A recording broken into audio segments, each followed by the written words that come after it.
प्रार्थनान हेच मुचे मागणी, हीच मुची प्रार्थनान हेच मुचे मागणी.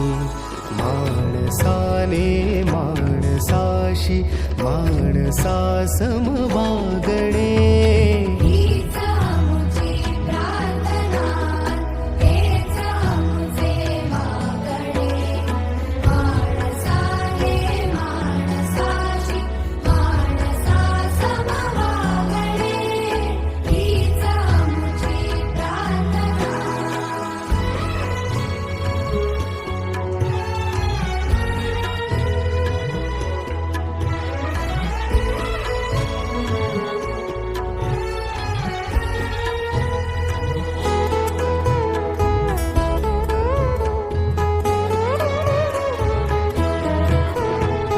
धर्म जाती प्रांत भाषा वेश सारे संपू